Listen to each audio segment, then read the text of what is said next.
TP. Jayanthan master, ഇങ്ങനെയെങ്കിൽ കേരളത്തിൻ്റെ പോക്ക് എങ്ങോട്ട്? മന്ത്രിക്കുന്ന 80ാമത്തെ പിറന്നാളാണ്. അദ്ദേഹത്തിൻ്റെ തന്നെ അവലോകനത്തിൽ അദ്ദേഹത്തിന് ഇനി അറിയാം എത്ര കാലം ഉണ്ട് എന്നുള്ളത്. സ്വാഭാവികമായിട്ടും അദ്ദേഹം ഒരു പട്ടാഭിഷേകത്തിന്റെ അണിയറ ഒരുക്കത്തിലാണ്. നേരത്തെ സേനാപതി വേണു പറഞ്ഞു മന്ത്രിമാരുടെ കാര്യശേഷിയെക്കുറിച്ച്.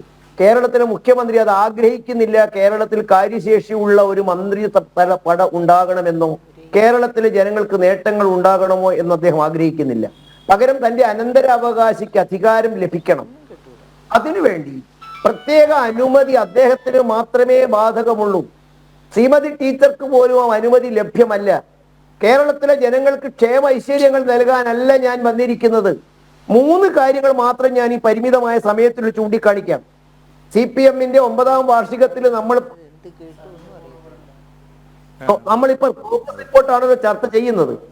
ആ പ്രോഗ്രസ് റിപ്പോർട്ടിൽ 45ാമത്തെ പ്രോഗ്രസ് റിപ്പോർട്ട് നോക്കൂ, പറയുന്നു സാമൂഹ്യ പെൻഷനുകൾ ഘട്ടം ഘട്ടമായി 2500 രൂപയാക്കും. അംഗനവാടി, ആശാ വർക്കർ, റിസോഴ്സ് അധ്യാപകർ, പാചക തൊഴിലാളികൾ, കുടുംബശ്രീ ജീവനക്കാർ, പ്രീ പ്രൈമറി അധ്യാപകർ, NHM ജീവനക്കാർ, സ്കൂൾ സോഷ്യൽ കൗൺസിലർമാർ തുടങ്ങിയ എല്ലാ സ്കീം വർക്കേഴ്സിനും ആനുകൂല്യങ്ങൾ കാലോചിതമായി ഉയർത്തും. മിനിമം കൂലി 700 ആക്കും.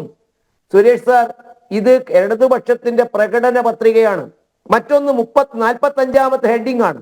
39ാമത്തെ ഹെഡിംഗ് പറയുന്നു പ്രത്യേക വികസന പാക്കേജുകൾ 5 കൊല്ലം കൊണ്ട് നടപ്പിലാക്കും. 2021 പ്രകടന പത്രികയാണ്. 7500 കോടി രൂപയുടെ വയനാട് പാക്കേജ്, 12000 കോടി രൂപയുടെ ഇടുക്കി പാക്കേജ്, 2500 കോടി രൂപയുടെ കുട്ടനാട് പാക്കേജ്, 5000 കോടി രൂപയുടെ തീരദേശ പാക്കേജ്, ഇവയൊക്കെ നടപ്പിലാക്കും. എവിടെ എത്തി എന്ന് പ്രോഗ്രസ് റിപ്പോർട്ടുകാർ പറയുമോ? വീണ്ടും പറയുന്നു 32ാമത്തേത് എന്താണ്? ശിശു വികസന സൗഹൃദ സംസ്ഥാനമാക്കി കേരളം മാറ്റും. 42ാമത്തെ ഹെഡിങ്. ഇന്നും ഒരു പിഞ്ചു കുഞ്ഞ് ക്രൂരമായി ബലാത്സംഗം ചെയ്യപ്പെട്ട കഥയാണ് നമ്മൾ കേൾക്കുന്നത്. ഞാൻ ആവർത്തിക്കുന്നില്ല. 49ാമത്തെ ഹെഡിങ് പറയുന്നു എല്ലാ നിയമനങ്ങളും PSCക്ക് വിടും. ഏതൊക്കെ? സർക്കാർ, അർദ്ധ സർക്കാർ, സഹകരണ, പൊതുമേഖല സ്ഥാപനങ്ങൾ യുദ്ധകാലാടിസ്ഥാനത്തിൽ സ്പെഷ്യൽ റൂളുകൾക്ക് രൂപം നൽകി നിയമനങ്ങൾ PSCക്ക് വിടും. ഇന്ന് എന്താണ് കേരളത്തിൽ നടക്കുന്നത്? ചുരുക്കി പറഞ്ഞാൽ ഒരു പട്ടാഭിഷേകത്തിന്റെ അണിയൊരുക്കങ്ങളാണ് ഗൾഫ് രാജ്യങ്ങളിൽ, സൗദി അറേബ്യയിലും ഖത്തറിലും വിദേശത്തും അവതാരങ്ങൾ വാഴ്ത്താനുള്ള ഒരു പടയെ സൃഷ്ടിച്ച് തന്റെ മരുമകന് ഭരണാധികാരം ബാക്കി നൽകാനുള്ള അണിയറ ഒരുക്കങ്ങളായിട്ട് മാത്രമാണ് കേരളം. എന്ത് നരകിച്ചാലും വിരോധമില്ല. കേരളത്തിലെ സാധാരണക്കാർ തകർന്നടിഞ്ഞാലും വിരോധമില്ല. കേരളം